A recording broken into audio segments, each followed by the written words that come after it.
Hop, on est bon. Bonjour à tous. Désolée pour notre léger retard. Ce sont les aléas du direct. Du coup, bienvenue à ce webinaire. Pour rappel, donc, le but de cet échange, c'est vraiment une table ronde où Pitaya, qui est une chaîne de restauration rapide, va pouvoir nous partager les outils et processus qui sont mis en place pour piloter la rentabilité et accompagner efficacement ces 119 franchisés. Au niveau de l'organisation de ce webinaire, en bas à droite de votre écran, vous avez un petit onglet questions dont vous pouvez vous servir si vous avez la moindre interrogation. On a prévu dans le timing un petit quart d'heure à la fin de notre échange pour pouvoir y répondre tous ensemble. Du coup, je vais passer aux présentations. Sur l'organisation de ce webinaire, nous sommes 3 entreprises, Combo, Impulse et Pitaya. Je suis Event Manager chez Combo. Combo, pour ceux qui ne savent pas, application SaaS qui simplifie les RH des TPE et PME ainsi que des équipes terrain. On permet la facilitation de la gestion des plannings, le suivi des heures et des absences grâce à notre application pointeuse, l'optimisation et la gestion de la masse salariale et des ratios dont nous allons parler tout à l'heure, et un calcul automatique des éléments variables de paye, entre autres. Aujourd'hui, on accompagne 8000 équipes terrain, dont certains restaurants Pitaya depuis 2018. Et donc, je profite de cette petite intro pour vous passer la parole, Inès. Bonjour à tous, donc moi je suis Inès Beauté, actuellement en charge des opérations sur le réseau de franchise. Donc nous on sépare bien les succursales et les franchises. Aujourd'hui c'est 144 restaurants avec donc une restauration commerciale, de la cuisine thaï, de spectacle. Tout est élaboré dans le restaurant et on travaille donc avec beaucoup de cuisiniers, beaucoup d'équipiers polyvalents qui font que ces 144 restaurants tournent. Pitaya, ça a commencé en 2010 à Bordeaux avec un premier restaurant donc, tenu par le fondateur. Puis le réseau s'est très rapidement développé avec une grosse expansion sur les 3 dernières années avec entre 40 et 50 par an. Et ce n'est pas fini parce qu'il y a un beau planning de développement pour 2023 qui arrive.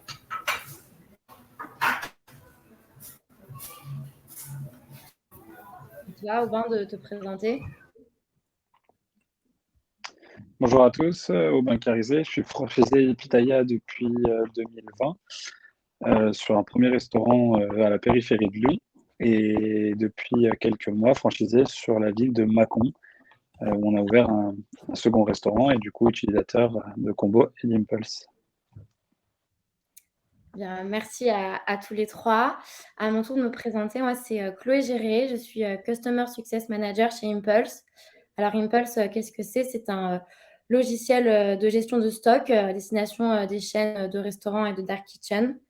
Donc l'objectif d'Impulse, ça va être d'améliorer le coût matière des restaurateurs et de simplifier la chaîne d'approvisionnement pour les têtes de réseau. Alors comment on fait ça ? En fait, on utilise l'intelligence artificielle pour automatiser toute la prise de décision en ce qui concerne la gestion de stock. C'est une plateforme très simple et intuitive. Et en plus, grâce à toutes les opérations réalisées dans Impulse, les directeurs de restaurants vont avoir accès à de la donnée pour analyser leurs écarts de stock, leurs écarts de consommation et aller cibler des actions précises pour justement mieux maîtriser leur coût matière. Alors, bonjour à tous. En tout cas, merci à tous d'être présents. Je vois qu'on a déjà 84 participants, donc ça fait plaisir. Je pense que c'est un sujet, comment maîtriser sa rentabilité, c'est un sujet vraiment au cœur de l'actualité des restaurateurs et de manière plus générale des chaînes de restauration. Sarah l'a dit, l'objectif de cette table ronde, c'est que Pitaya nous présente des bonnes pratiques, des outils, des process mis en place pour maîtriser la rentabilité. Et c'est d'autant plus important actuellement vu le contexte. On est dans un contexte de forte inflation, donc au niveau des matières premières. Quelques chiffres, je crois que c'est sur le 3e trimestre, on a une inflation moyenne de 13,9% sur le troisième trimestre 2022, et avec sur certains produits une inflation encore plus forte sur les viandes en particulier, plus 15% sur la volaille, plus 22% sur la viande hachée et presque plus 30% sur la viande surgelée en raison du coût de l'énergie. Et également, voilà, on vit depuis la période du Covid un contexte très difficile en ce qui concerne le recrutement de personnel. On a plus de 300 000 postes qui sont à pourvoir aujourd'hui à date en France dans tout le secteur de l'hôtellerie-restauration. Donc voilà, il y a même certains gérants qui se voient obligés de fermer leur activité pour cause de pénurie de personnel. Alors, on a un contexte très tendu et donc maîtriser sa rentabilité, c'est un enjeu pour tous les restaurateurs aujourd'hui. C'est pour ça qu'on vous a invité, Inès et Aubin, pour que vous nous expliquiez comment vous faites chez Pitaya, quelles bonnes pratiques vous pouvez partager. Donc, première question pour entamer ce webinaire, justement, une question un petit peu basique, mais voilà, comment est-ce que vous évaluez votre rentabilité aujourd'hui? Quels sont les ratios que vous suivez en priorité quand on est une tête de réseau ou quand on est directeur d'un restaurant? Quels sont les ratios que l'on suit? Peut-être que Aubin, tu peux commencer avec ton expérience plus opérationnelle et après, Inès, tu pourras nous donner des guidelines un petit peu plus générales. Du coup, nous aujourd'hui, les ratios importants, et vous l'avez dit dans le slide juste avant, du coup, c'est notre prime cost, donc qui comprend la food et la masse salariale, qui sont aujourd'hui deux facteurs sur lesquels on peut agir. Donc nous, comment on les gère aujourd'hui? On a eu la chance de faire partie du test Impulse pour tout ce qui est food. Donc on essaie de le suivre au quotidien. L'outil est quand même assez performant là-dedans. Donc on y reviendra tout à l'heure. Et pareil sur la masse salariale, le fait est qu'en utilisant Combo, on arrive à optimiser nos plages horaires et à avoir du monde. Mais aujourd'hui, c'est les deux, j'ai envie de dire, seuls, pas forcément, il y en a d'autres, mais qui peuvent s'emballer très rapidement et qu'on doit surveiller quasi quotidiennement. Et pourquoi plus le prime cost, pourquoi le food cost et le ratio personnel plus que d'autres leviers? C'est des variables qui peuvent aller très, très vite, qui peuvent monter très haut très vite. On l'a vu avec l'inflation, les stocks, aujourd'hui, il n'y a plus de petites denrées. Tout coûte cher, donc il faut quand même maîtriser nos coûts, respecter les recettes. En tout cas, nous, en franchise, c'est quand même assez important aussi pour respecter des recettes et avoir des ratios qui sont cohérents. On le voit vite, dès qu'on relâche un petit peu, le food, en tout cas, s'envole. Et pareil, sur la masse salariale, avoir des forces vives présentes quand on en a besoin. Et sur les périodes creuses, avoir un petit peu moins de monde. Nous, on est ouvert toute la journée sur le resto de Lyon, enfin de Vaux-en-Velin, en périphérie de Lyon. Et du coup, c'est comment contrôler notre rentabilité horaire sur des périodes creuses, entre 15 et 18 par exemple, combien on a besoin de personnes, etc. Et avoir une ou deux personnes en trop sur ces plages horaires, ça impacte vite la masse salariale.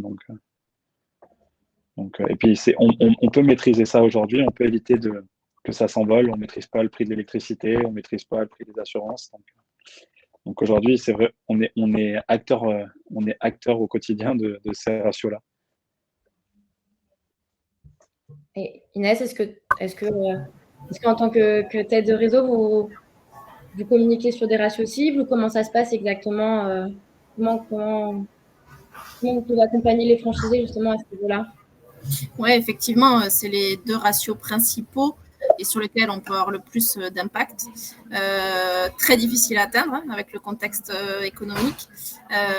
Après, comme l'a dit Aubin, et on en parle un peu plus tard, mais il y a des solutions, il n'y a pas de solution parfaite. Mais c'est vrai que c'est par des petites actions et l'utilisation d'outils, comme aujourd'hui Impulse et Combo depuis plusieurs années. C'est par là aussi qu'on va arriver à optimiser nos coûts matières, qu'on va faire face à ces difficultés de recrutement. Et c'est vraiment un combat de tous les jours et on essaie en tout cas de donner les armes aux franchisés. Des solutions sont déjà mises en place et on cherche à toujours aller plus loin pour apporter des solutions plus concrètes. Merci beaucoup pour ces retours. J'avais aussi une petite question pour Aubin, un peu plus ciblée sur le ratio du personnel. Comment vous agissez dans la vie de tous les jours pour améliorer ce ratio? Nous, déjà, aujourd'hui, le fait d'avoir des plannings quand même, on va dire, interactifs, ça permet aux managers et du coup aux responsables de magasins de pouvoir faire des tests. Euh, donc, on essaye aussi un maximum de faire des plannings avec cette aide à la planification pour voir, en programmant bien sûr à l'avance notre ratio par heure souhaité, notre masse salariale à la semaine souhaitée. Et après, on place nos équipes et en fonction de ça, on peut voir si nos besoins, euh, en fonction de nos besoins, si notre ratio était trop bas et qu'on l'avait un peu surestimé, ou alors si on n'avait pas pensé à mettre autant de monde. Euh, et faire des plannings, ça peut vite prendre du temps, suivant les absents, les arrêts maladie, et on connaît tous ça, je pense, ici. Euh, du coup, le fait d'avoir quand même une application qui est intuitive, ça permet aussi aux managers de ne pas perdre de temps au quotidien pour faire un planning. Donc voilà, nous aujourd'hui, on étudie aussi avec la prévision. Ça fait 2 ans qu'on est ouvert donc, sur le premier resto, donc on a quand même l'habitude un petit peu des jours. On a une prévision aussi sur Impulse qu'on peut utiliser pour anticiper un chiffre du lendemain. Et donc en fonction de ces chiffres moyens-là, on prévoit un planning adapté ou non. Donc il y a des jours où on est bien et il y a des jours où on est quand même plutôt correct et il y a des jours, forcément, le chiffre, on ne maîtrise pas. Donc il y a des jours où on expose un petit peu. Ça permet derrière aux équipes de réguler en fonction du nombre de personnes. Très clair. En dehors de ces ratios, est-ce que vous mettez des choses en place pour améliorer tout ce qui est qualité de vie au travail dans vos restaurants et pour retenir et attirer, j'ai envie de dire, des talents qui aujourd'hui, c'est un peu le nerf de la guerre quand même. Et est-ce que les outils digitaux, justement, vous apportent un plus dans le recrutement et la rétention de salariés? Je pense oui, après c'est difficilement quantifiable, hein, évidemment. C'est difficilement quantifiable. Je pense que oui, surtout sur des postes de direction, ou en tout cas de manager. J'ai vu qu'il y avait une question, la différence entre un directeur et un manager. Euh, sur des postes de directeur, de manager, on va appeler ça responsable, entre guillemets. Responsable, je pense que oui, c'est plus facile parce que c'est plus intuitif, c'est plus sur Excel où on galère un peu à faire des plannings. On leur limite aussi le temps sur l'administratif qui peut être lourd parfois sur certains profils, qui aiment plus le terrain que de l'administratif. Donc oui, je pense après aujourd'hui, ce serait mentir que de dire qu'on arrive à retenir tous nos équipiers polyvalents via des outils digitaux, parce que je pense que ce serait faire un affront à tous mes confrères qui sont dans le chat là actuellement. Mais du coup, ça peut, en tout cas, ça peut faciliter le quotidien des équipes responsables. Oui. Et est-ce que vous seriez capable aujourd'hui de mesurer la mise en place, le fait de mettre en place des outils digitaux, à quel point ça peut permettre de faire gagner du temps aux équipes, donc que ce soit sur des postes plus de directeur, de responsable, ou peut-être même des postes plus opérationnels? Est-ce que c'est quelque chose que vous êtes capable de chiffrer aujourd'hui? Ou par exemple, le temps que prend à former un responsable aujourd'hui à l'utilisation d'outils comme Impulse versus le temps que prenait un manager, un directeur à être opérationnel vraiment et efficace dans un restaurant?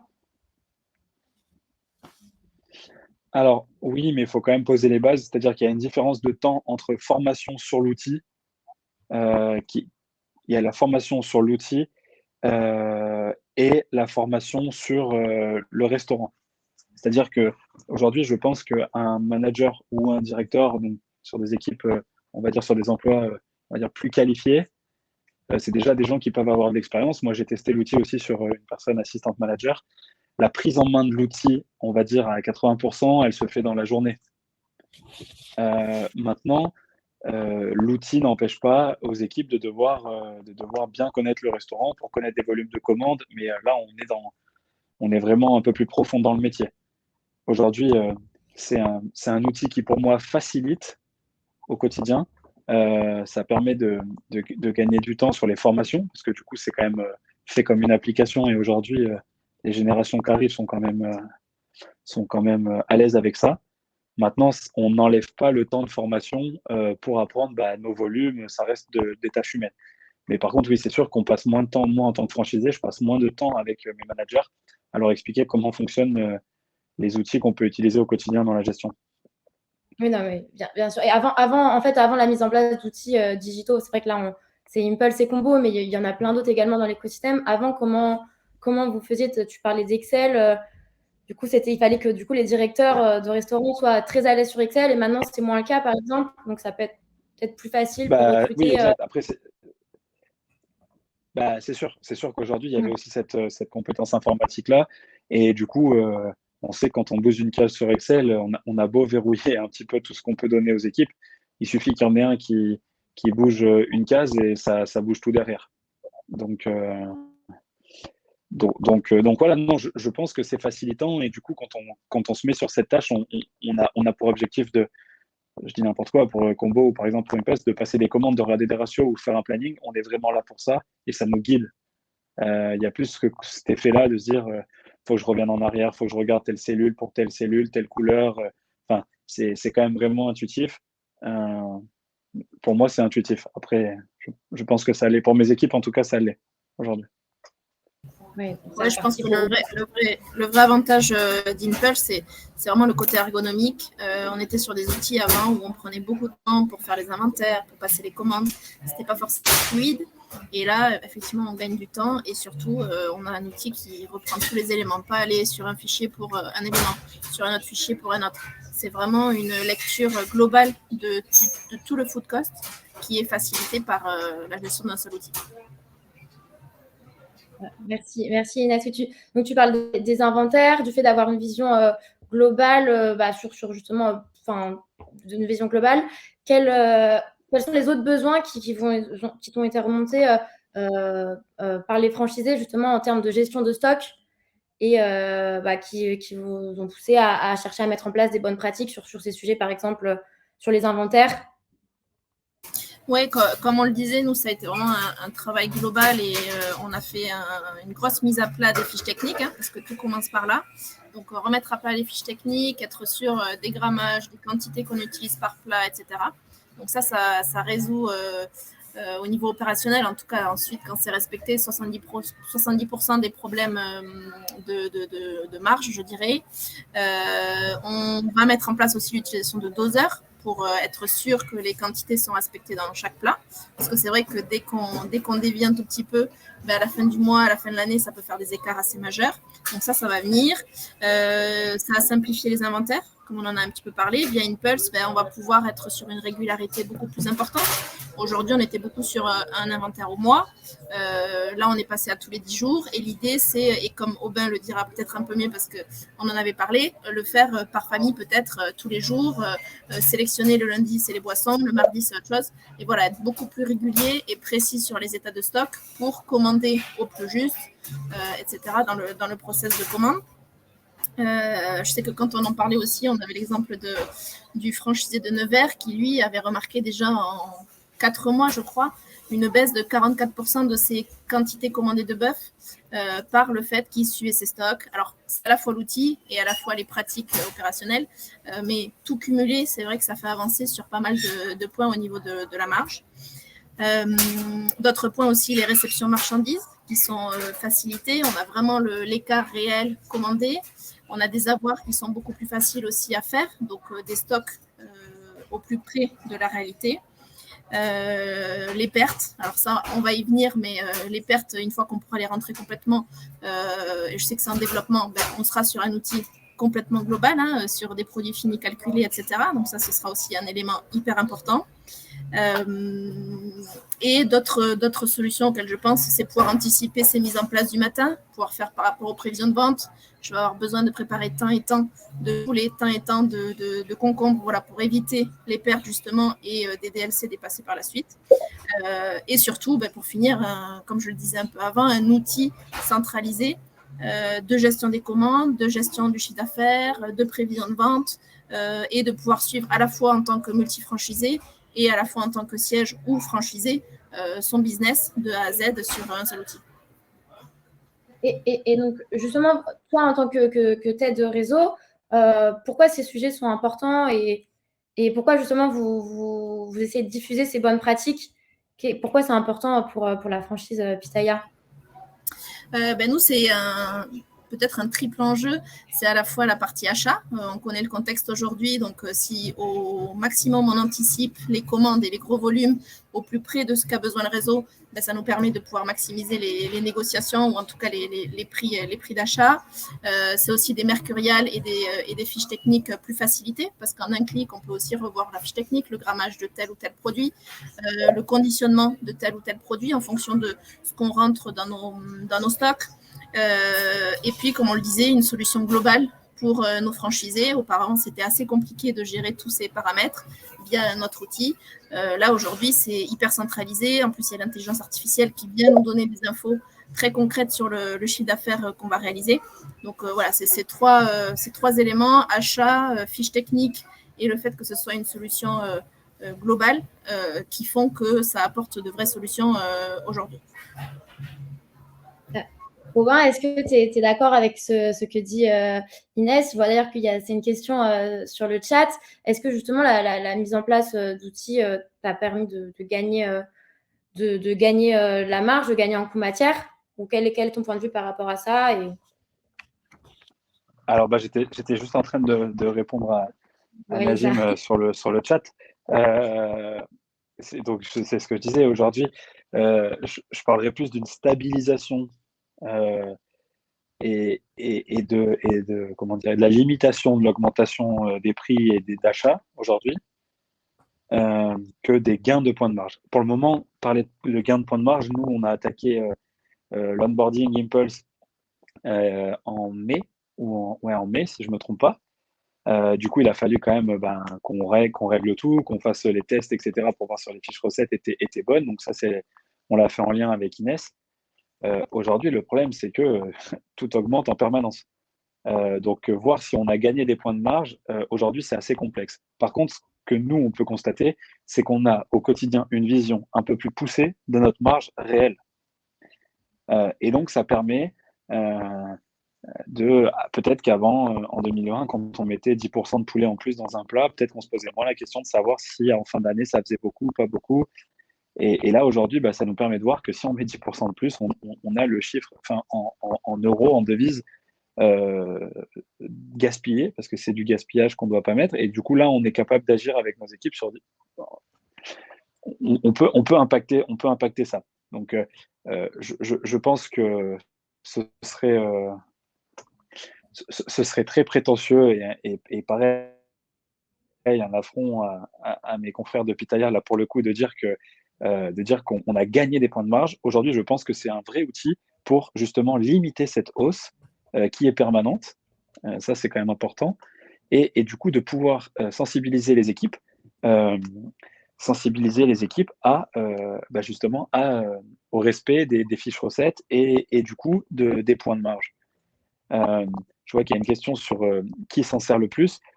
Aujourd'hui, vu qu'Impulse est quand même assez facile de compréhension, même très facile de compréhension, nous aujourd'hui, c'est manager, assistant manager sur les marges qui ont le nez dedans. Forcément, les managers ont quand même un peu plus de boulot avec et vont un peu plus loin dans l'étude des ratios. Mais les assistants managers aussi peuvent y aller et ils vont souvent pour voir la globalité. Est-ce qu'on est à X% ou à X%? Et après, les managers vont un peu plus loin dans le truc en disant, voilà, où sont nos pertes, quels sont les produits qu'on peut utiliser. Mais pour comparer, il faudrait être à variable constante. Et à variable constante, malheureusement, de mon côté, moi, je n'ai pas connu et j'espère pas reconnaître de périodes similaires à celles qu'on est en train de vivre aujourd'hui sur les prix. Ouais. Et est-ce que tu aurais des exemples un peu concrets parce que voilà, mettre en place un outil, c'est une chose, mais derrière, il faut que on puisse en tirer quelque chose. Est-ce que tu aurais des exemples concrets d'actions que tu as pu mettre en place? Je crois que la semaine dernière, tu me parlais d'un exemple sur le savon, où en fait, le fait de suivre ses achats en savon, ça, je ne sais plus ce que tu me disais exactement. Oui, exactement. En fait, c'est techniquement des produits sur lesquels avant, je l'ai rentré dans mon inventaire, mais je n'avais pas réellement la notion en euros de ce que pouvait coûter une consommation de savon d'un restaurant. Et sur les premiers mois d'Impulse, c'est ce que je disais la semaine dernière, c'est que soit j'organisais des soirées mousse et j'étais pas forcément au courant, soit j'avais un vrai problème sur l'utilisation du savon. Je crois que j'utilisais, il y a un mois où on a utilisé 600 € de savon. Et en fait, en prévenant et en regardant les ratios et en regardant avec les managers un peu pourquoi, ils se sont rendus compte directement sur place que le savon était à diluer et que ça paraissait logique pour moi, pour les personnes. Et en fait, on s'est rendu compte qu'il y avait une surconsommation due à une mauvaise utilisation potentielle d'un produit. Et du coup, on a pu le régler et finalement, on est passé à quasi 100 ou 100, 120 ou 130 € de savon par mois, ce qui fait finalement une belle économie. Si on ne fait pas attention, ça peut aller vite. Après, il n'y a pas besoin d'avoir fait 15 ans d'études en informatique sur Impulse pour voir la différence entre les réels et le consommé. À partir du moment où les fiches recettes sont bien programmées par la tête de réseau, et du coup, nous, on a œuvré pour ça, et Inès aussi, pour qu'on comprenne bien quelle fiche recette était faite. Derrière, on arrive vite à voir quel produit on utilise le plus. Dire qu'on fait sur tous les produits de tout le magasin en règle générale, après ça c'est à chaque franchisé de gérer. Moi je sais que je mets énormément l'accent sur mes protéines, beaucoup, et tout ce qui peut disparaître assez facilement comme des boissons, des desserts. Protéines sauce, moi je leur impose de contrôler quasi quotidiennement. Et les boissons, les desserts, 2 à 3 fois par semaine, de voir si on ne s'égare pas. Voilà. Mais ça implique aussi une gestion du manager, pas pour rentrer les commandes, manager ou assistant manager, de rentrer les commandes parfaitement. Donc concrètement, tu disais les sauces et les protéines, tu imposes donc un inventaire quasi quotidien et après tu vas regarder, toi ou manager ou assistant manager, regarder les équipes. Sur les inventaires, pas forcément quasi quotidien, je dirais à la semaine déjà c'est pas mal. Par contre, sur la consommation théorique et la consommation réelle, oui, quasi quotidien. En fait, ça permet de voir si un jour on est censé, je dis n'importe quoi, avoir passé. Moi, je sais que par exemple sur du bœuf, on passe à peu près 100 kg de bœuf par semaine. Si une semaine on en a passé 130 ou 140, il faut comprendre pourquoi. Même si on en a passé finalement que 110, c'est toujours 10%. Il faut comprendre pourquoi. Est-ce que, en fonction des équipes qui étaient là cette semaine-là, comment ça s'est passé, et du coup, ça permet de retravailler pour les responsables là-dessus, en disant attention, on dérive un petit peu. Donc oui, pour moi, c'est important sur les denrées les plus chères, en tout cas. Et non, pour le coup, chez Pitaya, c'est des choses que je dirais pas que c'est à la louche parce que c'est un mot assez grossier, mais vu ce sont nos cuisiniers, nos équipiers qui le font, on n'a pas des steaks déjà préfaits, etc. Donc forcément, l'erreur humaine, elle peut avoir des conséquences assez importantes financièrement derrière. Ouais. Et vous utilisez quand même des doseurs. Je crois que Inès en a parlé tout à l'heure pour avoir des portions. Ça va arriver. Ça va arriver. Ok. C'est pas encore là. En cours. Et du coup, ça découle. De la donnée. Ouais. Comment ça vous a permis, le fait d'avoir ce suivi sur la donnée, sur vos consommations en matières premières, ça vous a permis d'identifier que mettre en place un doseur, c'était indispensable aujourd'hui quand on a une chaîne de restaurants? Oui, effectivement. Les doseurs sont essentiels. On a des franchisés qui ont pris les devants et qui ont trouvé des solutions. Et ils voient des vraies différences. Des vraies différences en dosant notamment déjà la protéine. Ça apporte déjà comment dire, comme l'a dit Aubin, pas forcément des baisses, mais en tout cas des maîtrises totales des fiches recettes et sans avoir à contrôler chaque plat qui sort de la cuisine, chaque portion de viande qui est mise dans le wok. Okay, donc vous allez mettre en place des doseurs sur les protéines aujourd'hui et après, c'est une réflexion. 95% des produits, ouais. Ok. Et sur tous les produits qui ne sont pas… Mais finalement, c'est essentiel. Hein. Ouais. Ça permet une bonne maîtrise. Pour moi, aujourd'hui, voilà, ça permet une bonne maîtrise. Ça permet aussi, quand on a des équipes, et on parlait du turnover tout à l'heure, et des postes non pourvus, ça permet aussi d'avoir des équipes formées assez rapidement.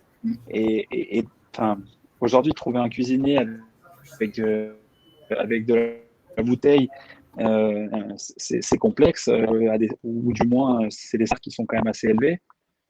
Aujourd'hui, travailler avec des doseurs, pour moi, c'est la personne qui vient, qui est un petit peu motivée, c'est une dose de… Et du coup, c'est le doseur qui fait la portion et c'est plus comment dire, l'action humaine.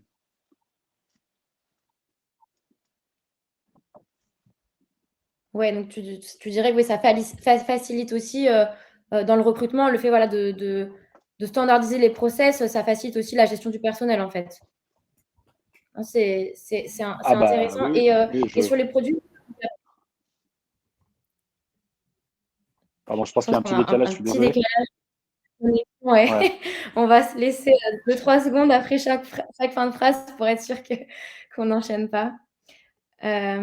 Oui, je voulais demander, mis à part les doseurs, sur les autres produits, par exemple sur les desserts ou le coca, où là en soi, techniquement, la fiche recette ne peut pas être modifiée vu qu'on va juste vendre une unité.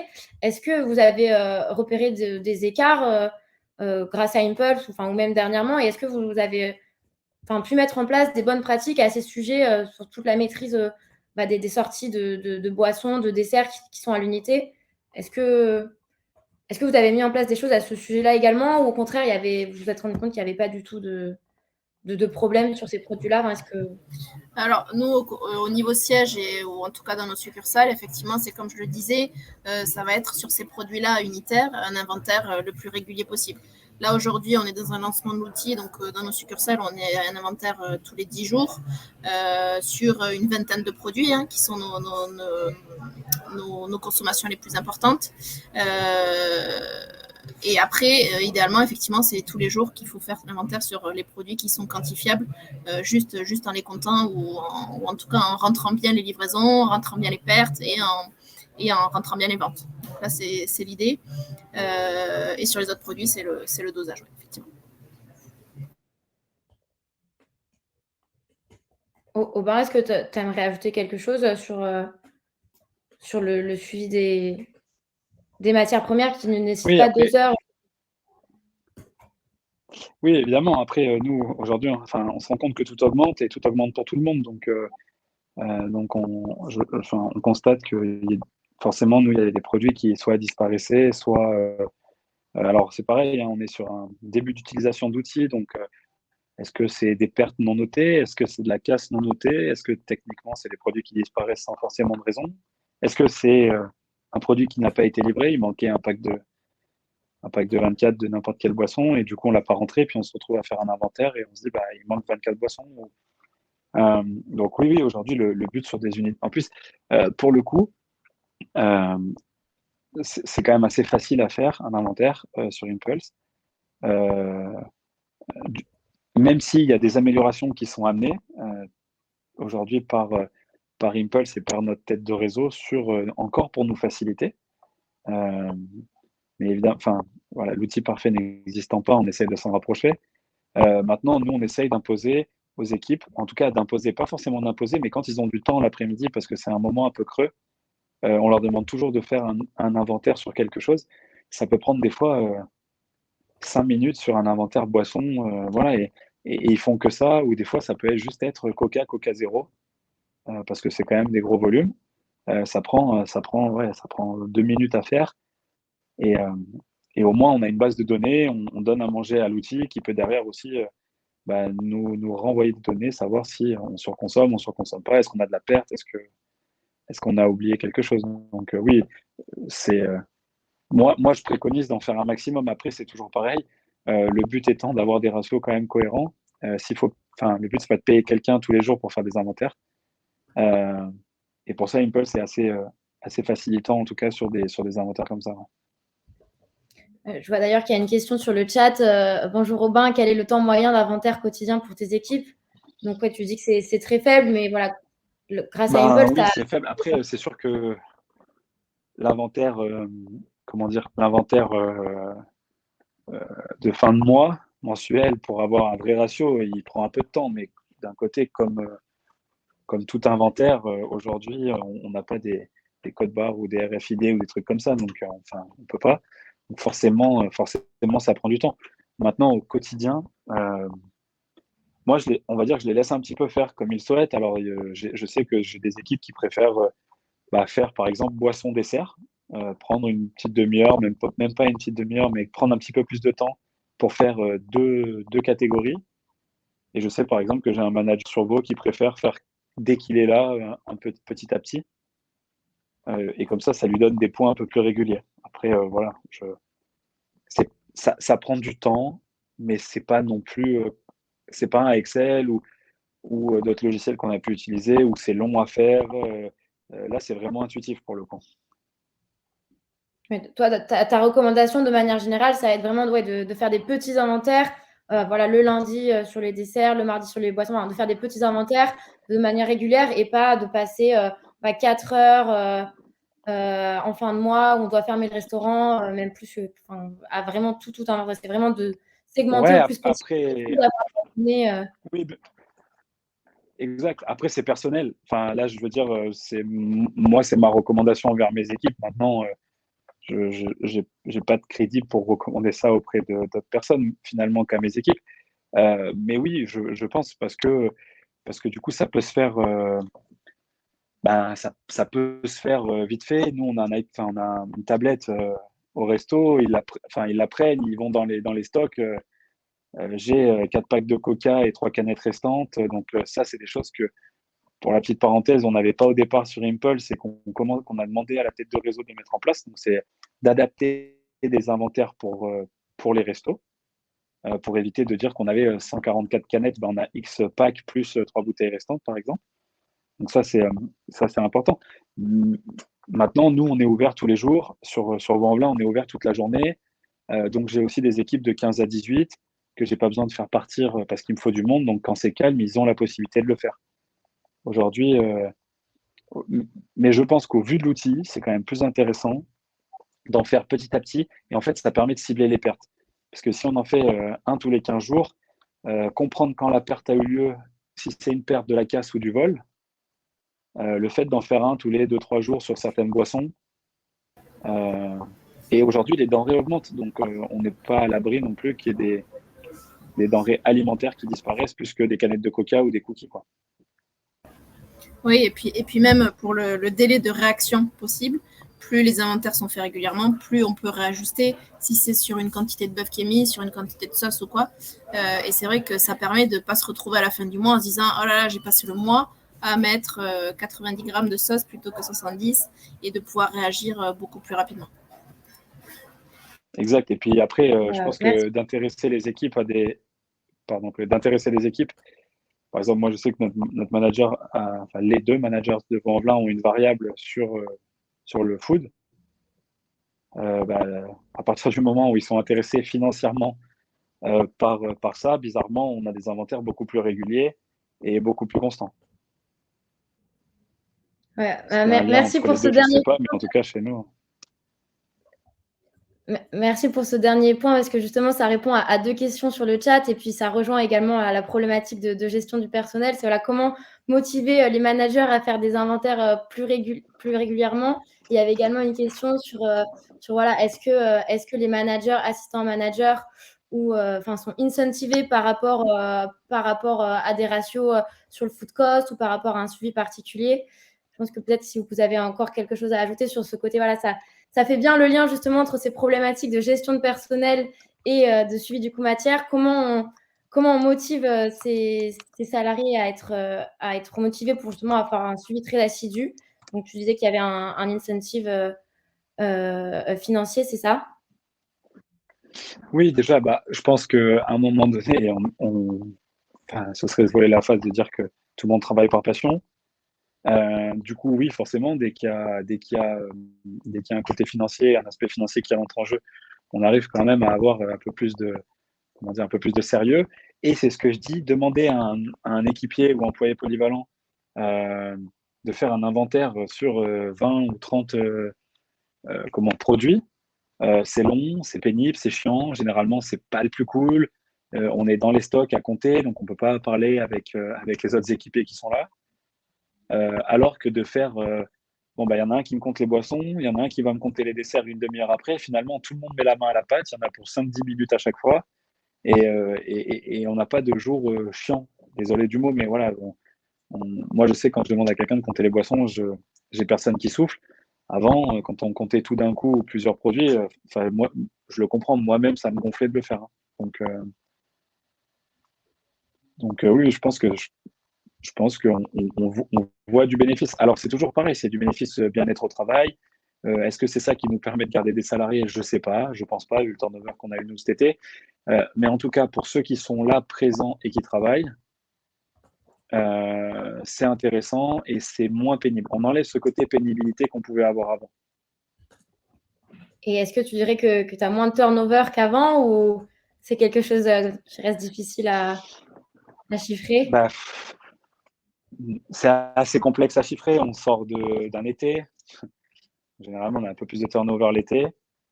Donc, c'est pareil, ça répondait pareil à la question aussi sur la personne qui demandait si on avait gagné en point de marge. Je pense que ça permet de limiter. Et toi, Inès, qui a peut-être une vision un peu plus sur l'ensemble du réseau, est-ce que tu as un commentaire particulier sur je pense que c'est un sujet beaucoup plus global que simplement parler d'outils de gestion et ou d'outils de planning. On est dans un contexte de perte d'attachement à la restauration. Donc, il faut trouver de nouveaux avantages pour les équipes et trouver de nouveaux moyens de les sensibiliser. Donc, Aubin a parlé du côté financier et on est sur le centre du sujet à date pour garder les équipes et les développer. Après, c'est vrai qu'il y a toute la sphère aussi formation, en leur proposant des formations et en leur proposant d'évoluer sur aussi de l'évolution interne dans les postes quand c'est possible et quand le fonctionnement fonctionne entre le dirigeant et l'employé. Le dernier point, je pense que c'est aussi mettre l'accent sur des incentives peut-être moins tangibles, sur des agencements de planning, sur quand c'est possible.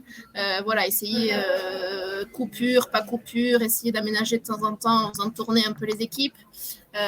Et le dernier point, c'est l'intégration, parce que je trouve qu'on a beaucoup délaissé les intégrations du personnel. Donc nous, dans les succursales, on essaie vraiment de remettre au centre du sujet l'intégration, qui est une période incontournable, donc avec des boucles d'intégration, avec des formations et un planning de formation assez cohérent et conséquent sur les premières semaines, pour ne pas, dès l'arrivée, lui dire « Allez, tu vas derrière le wok, tu me fais les toppings, et puis en avant, et puis si au bout d'une semaine ça ne fonctionne pas, on passe à autre chose. » Ce n'est pas la réalité, ce n'est pas ce qui se passe. Hein. La plupart sont bien accompagnés, mais ça peut vite venir, et on peut être très vite pris dans le rush et dans le rythme soutenu du manque de personnel et des shifts un peu moins staffés. Donc voilà, l'intégration, je pense que c'est un gros axe de travail sur lequel il faut qu'on mette l'accent dans les prochains mois. Et justement, au niveau des succursales, de la succursale, pardon, et au-delà de l'intégration et potentiellement des outils, etc., qualité de vie au travail, on parle aussi potentiellement de prime de cooptation ou ce genre de choses, effectivement, adaptation de planning. Vous réfléchissez justement à faire ce genre de choses, à mettre en place ce genre de choses chez Pitaya? Oui, tout à fait. Donc, l'intégration, on en a parlé. On est en train de créer des documents pour. Sur la cooptation, alors, je serais un peu présomptueuse de dire que c'est déjà fait, mais en tout cas, c'est en réflexion et c'est en cours très prochaine d'effectivement sensibiliser les équipes déjà en place pour attirer d'autres prochaines recrues. Et le paramètre variable aussi, salaire variable, sur au moins la partie encadrante qui est présente et qui est objectivée régulièrement. Ok, parfait. Très clair. Il nous reste une petite dizaine de minutes. Je vous propose qu'on refasse une petite passe potentiellement sur les questions qui ont été posées. J'ai vu que Aubin, tu avais essayé de répondre à un maximum de questions qui avaient été posées. J'essaye. La première. Pardon? Il y a beaucoup de questions, ouais, c'est les. Et n'hésitez pas, on va y répondre de suite. Du coup, nous avons une question posée par Romain sur le ratio de masse salariale que vous pouvez viser chez Pitaya et je pense en restauration rapide potentiellement plus globalement. Alors nous, au niveau réseau, on est quand même sur un concept un peu hybride parce qu'on a à la fois de la restauration rapide, mais on fait du service à table. Alors sans une prise de commande à table, mais on est quand même sur du service à table. Donc il nous faut une personne en salle attitrée.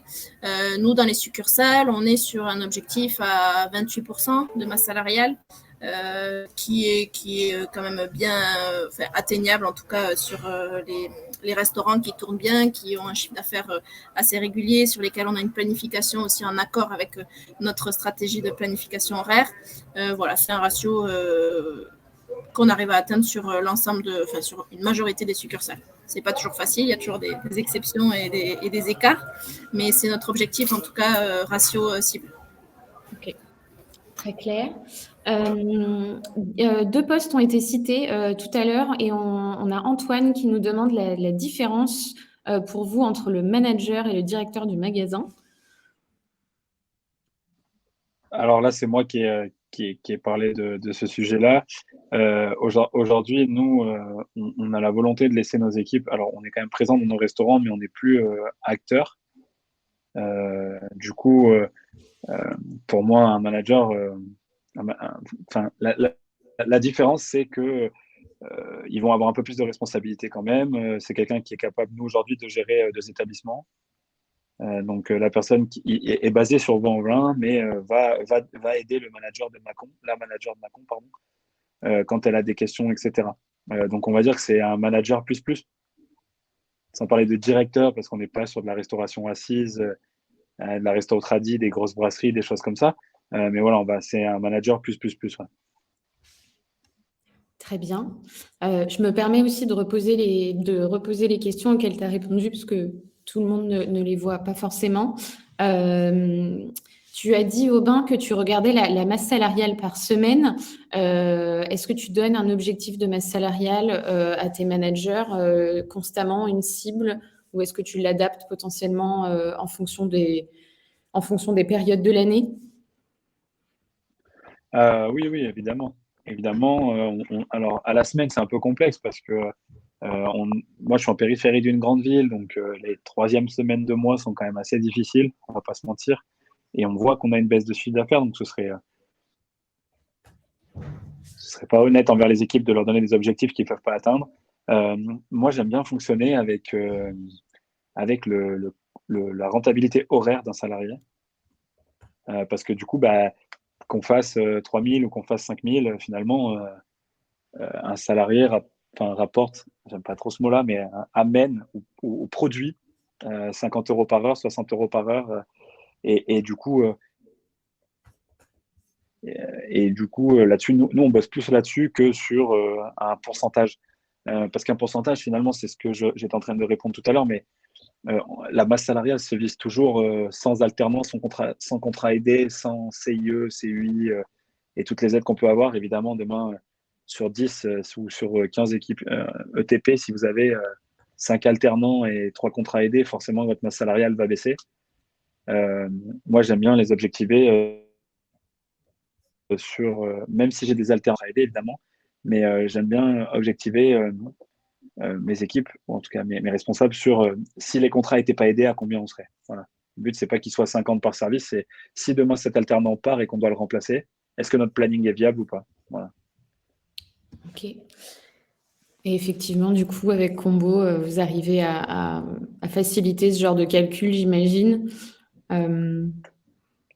Et du coup, Oui, alors, et puis déjà, la rendre un peu plus opérationnelle. ouais. J'ai une autre question rapport au planning, au niveau de la communication à vos équipes. Combien de temps à l'avance vous communiquez vos plannings? Est-ce que vous faites beaucoup de modifications sur des plannings déjà publiés? Bon, déjà, au minimum 15 jours à l'avance. C'est ce qu'on essaie de faire avec nos équipes. Non, normalement, on ne change pas. On n'est pas censé changer. Après, c'est toujours pareil, c'est la vie d'une entreprise. Je reprends le cas de cet été. Nous, on a eu énormément d'arrêts maladie. Il doit y avoir des médecins assez sympas dans la région lyonnaise, apparemment. Mais du coup, oui, on est forcément obligé d'adapter parce que quand il y a 2 absents le même jour, à un moment donné, on est obligé d'adapter. Mais c'est des heures sup imprévues ou des choses comme ça. Mais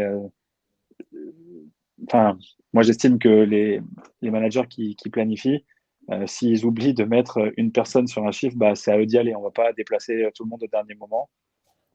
juste parce qu'on a oublié quelque chose. Donc, dans l'idée, à part si vraiment il y a un absent de dernière minute, normalement, non. Ok. Et je me permets du coup, tout à l'heure, on parlait de qualité de vie au travail. C'est un peu l'avantage aussi d'outils comme Combo, qui permet la planification en direct des plannings, enfin la publication, pardon, et qui facilite aussi, j'imagine, la communication entre les équipes, puisque vous pouvez justement communiquer via l'outil que vos employés ont directement sur leur téléphone, si jamais il y a des modifications de dernière minute, par exemple. Oui, c'est sûr, c'est sûr. Et je pense que cette messagerie est aussi intéressante dans l'autre sens, c'est-à-dire qu'on reçoit moins d'appels à minuit pour dire que demain on n'est pas là. Ou voilà, c'est quand même, ça a quand même un avantage. Et surtout, du coup, les équipes, il y a un petit temps d'adaptation, mais les équipes prennent quand même assez le pli à l'avance. Le mois prochain, j'ai un rendez-vous médical à telle date et à telle date. Et du coup, ça permet de l'ajouter dans les plannings. Et en Mhm. fait, même quand la personne planifie l'oublie et et quand il arrive sur la semaine à planifier, eh ben, il a toutes ces petites notes-là. Attention, Madame X absente de 11h à 14h pour cause médicale, pour permis de conduire, pour machin. Et du coup, ça évite de tout noter. Enfin, c'est facilitant. Pour le coup, c'est facilitant. Très bien. Nous avons une question aussi de Najim. Combien de points de marge et de masse salariale ont été gagnés avec ces outils? C'est ce que je répondais tout à l'heure. Aujourd'hui, c'est assez complexe, hein. Enfin, on est là pour parler du sujet. Je peux pas vous dire que tout est beau, tout est rose, puis Taya à 20% de foot, 20% de masse salariale. Non, c'est pas vrai. Et maintenant, on- moi, j'aimerais bien voir à l'utilisation et à période constante, variable constante, égale en tout cas, euh, si la food arrête d'augmenter, si le SMIC ne prend pas 10% tous les 3 mois, voir réellement si on a stabilisé. Aujourd'hui, moi, j'ai vraiment un objectif de stabiliser. Et les deux outils Combo et Impulse me permettent de stabiliser, en tout cas de limiter l'inflation dans les restaurants. Maintenant, sur les points de marge, je pense que ça peut être un très bon outil pour des personnes qui ont du mal pardon, ça a bugué, pour des personnes qui ont du mal à planifier, ou en tout cas, on peut prendre conscience avec des outils comme Combo qu'on n'a pas besoin d'être 6 entre 15h et 18h, alors qu'on fait peut-être que 300 euros par heure. Enfin, voilà, c'est vraiment une aide à la planification. Ça n'empêche pas de travailler à côté, hein. Enfin, il faut travailler à côté, il faut des compétences aussi à côté. L'outil ne travaille pas tout seul. C'est vraiment de l'aide. C'est de l'aide. Moi, je le prends comme une aide. Je me pose avec mes équipes souvent pour dire est-ce qu'on peut encore pas améliorer le planning. On voit que le mardi, on est vraiment bas. Enfin, on a des masses salariales qui éclatent. Pourquoi? Comment? Est-ce que du coup, on a besoin de toutes ces heures à tel endroit? Donc voilà. Mais l'action humaine des équipes reste quand même indispensable. Très clair. On a une question sur la pratique du lissage des heures au niveau des mois, compensation des absences avec les heures complémentaires. Est-ce que c'est quelque chose qui est Alors là, c'est Pascal qui a posé la question. Moi, j'aurais tendance à dire Joker parce qu'il y a marqué enregistré tout en haut, en rouge. Maintenant, je pense que c'est honnête. Je pense que c'est une question d'honnêteté sur la compensation avec les heures complémentaires et en fonction des salariés. Moi, je sais que on est assez arrangeant avec nos équipes, des fois un peu trop, sur certains points. Et du coup, ça peut arriver d'avoir un rendez-vous pas prévu. Ça peut arriver d'avoir un enfant malade ou qui a sport plus tôt. Quand c'est fait comme ça, oui, on peut accepter de décaler. Les heures sont rattrapées. J'ai pas trop de soucis avec ça.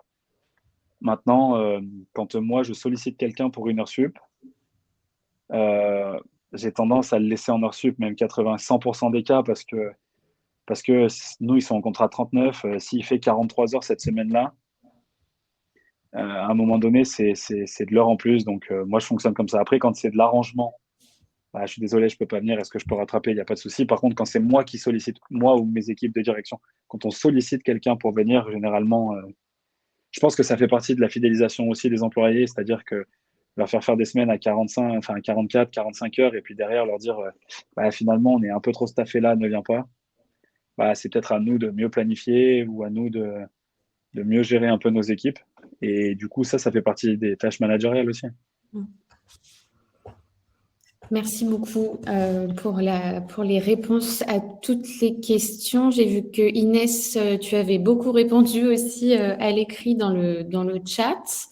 Chloé, est-ce que peut-être tu as quelque chose à rajouter? Parce que je vois qu'il est 16 heures déjà.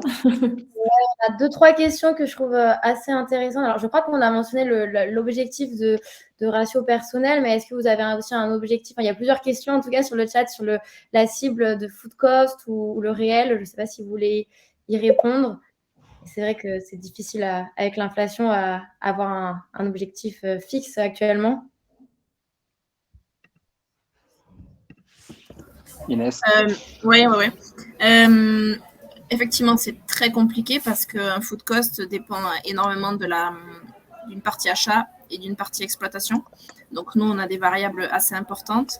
Après, je pense et peut-être qu'on est encore sur des ratios anciens et autres, mais un ratio à 30%, ça doit être un objectif, en tout cas cible, une cible à obtenir pour couvrir à la fois tout le business, toutes les charges fixes et des charges fixes qui vont augmenter aussi sur la partie électricité, etc., qui sont des charges variables, mais toute une partie structurelle qui va augmenter pour couvrir le loyer dans certains lieux, parce qu'on est sur parfois des emplacements premium.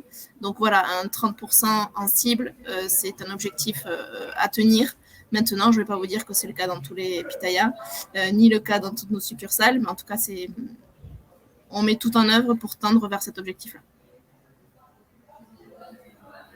Okay. Merci beaucoup Inès.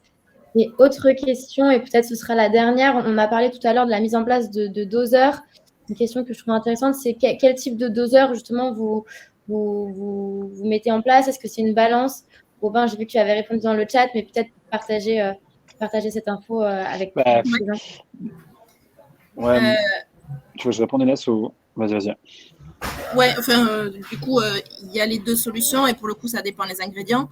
Et Aubin a été un très bel ambassadeur sur ces solutions à trouver.